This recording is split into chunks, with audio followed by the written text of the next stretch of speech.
সমস্ত জনলৈ বাপ বান্ধৱলৈ প্ৰাতঃ প্ৰণাম জনাইছোঁ আৰু আশা কৰোঁ সমস্ত জনৰ কুশল মংগল।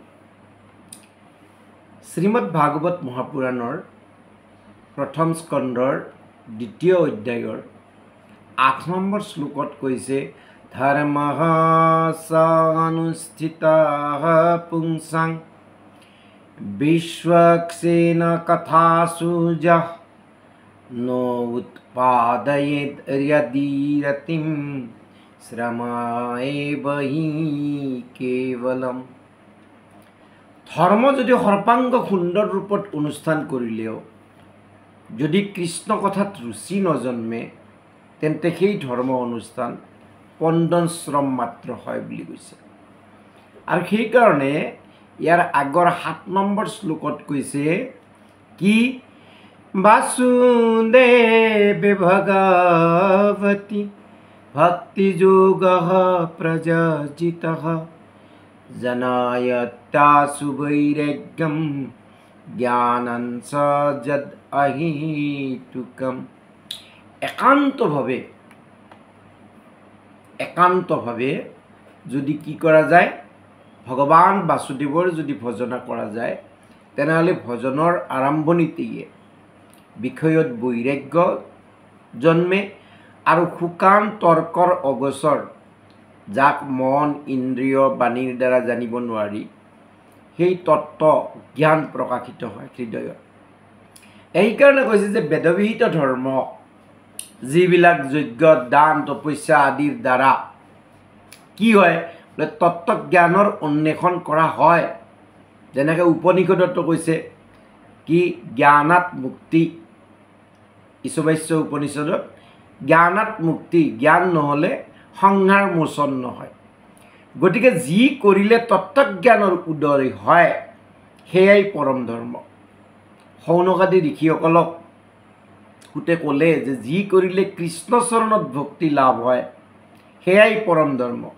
তাতেই কি হয় বোলে চিত্তৰ মলিনতা দূৰ হয় আৰু জীৱ কৃতকৃত্য হয়। যেনেকৈ ক্ষুধাৰ্ত ব্যক্তি এজনৰ বাবে তুষ্টি পুষ্টি আৰু ক্ষুধা নিবৃত্তি এই তিনিটাৰ প্ৰয়োজন, আৰু এই তিনিটা প্ৰয়োজনৰ পূৰ্ণ কৰিবলৈ গ'লে অন্ন ভোজনৰ দ্বাৰা এই তিনিওটা প্ৰয়োজন সিদ্ধ হয়। ঠিক তেনেকৈ তত্ত্বজ্ঞান বিষয়তো জ্ঞান বৈৰাগ্য আৰু ঈশ্বৰৰ ভজনৰ প্ৰয়োজন, কিন্তু একমাত্ৰ কৃষ্ণ ভজনতে এই তিনিওটা প্ৰয়োজন সিদ্ধ হয়। একমাত্ৰ কৃষ্ণ ভজনতে জ্ঞান আৰু বৈৰাগ্যৰ বাবে পৃথককৈ সাধনা কৰিবৰ প্ৰয়োজন নাথাকে। ভক্তিশূন্য জ্ঞানৰ দ্বাৰা ঈশ্বৰৰ প্ৰতি প্ৰেম অনুভৱ কেতিয়াও হ'ব নোৱাৰে যেতিয়ালৈকে ভক্তি নহয়। ভক্তি মানে ভক্তিশূন্য ঈশ্বৰৰ কাৰণে ঈশ্বৰৰ প্ৰতি প্ৰেম অনুভৱ কেতিয়াও হ'ব নোৱাৰে। সেইকাৰণে ধৰ্ম অধৰ্ম সম্বন্ধে ভগৱত কৃপা অবিহনে কোনেও বুজিব নোৱাৰে।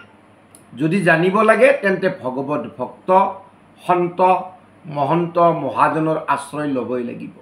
আৰু সেইকাৰণে মহাপুৰুষ শ্ৰীমন্ত শংকৰদেৱ গুৰুজনাৰ ৰচিত কীৰ্তন ঘোষাত কৈছে বিষ্ণু ভকতৰ সংগ লৈবা প্ৰথমত।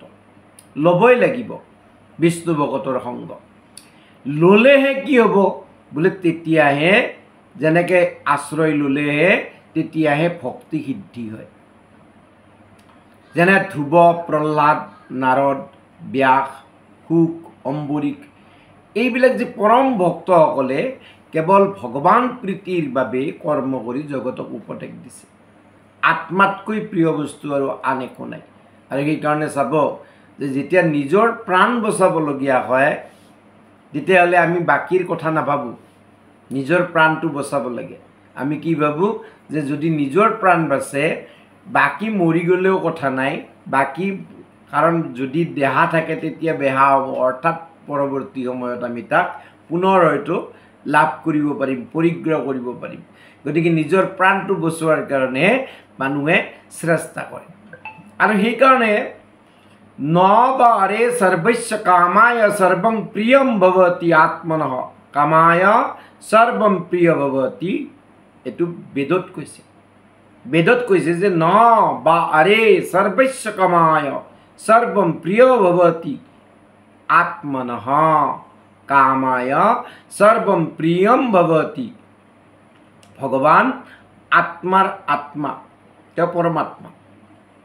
কৃষ্ণম এনেম বেই ত্ব আত্মানম অখিলাত্মনাম, ভাগৱতত কৈছে কি কৃষ্ণ হৈছে আত্মাৰো আত্মা, তেওঁ পৰমাত্মা।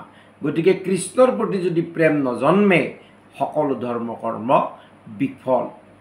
বিষয় আসক্ত ব্যক্তি বিষয়ৰ মোহত সেই পৰম বস্তুবিলাক আমি পাহৰি থাকোঁ অনাদি জন্মৰ কাৰণে। অনাদি জন্মত আমি কেৱল বিষয় ভোগ কৰি আহিছোঁ, গতিকে আমি ঈশ্বৰৰ কথাটো পাহৰি যাওঁ।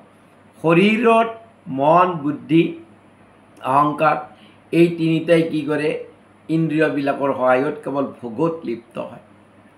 সেইকাৰণে যোগ জ্ঞান ধ্যান জপ জাগ আদি আচৰিলেও যদি কৃষ্ণ ভক্তি নহয়, তেন্তে ইমান যি ক্লেশযুক্ত যি পৰিশ্ৰম চব পণ্ডশ্ৰম বুলি কৈছে, তাত কোনো ধৰণে প্ৰয়োজন সিদ্ধি নহয়।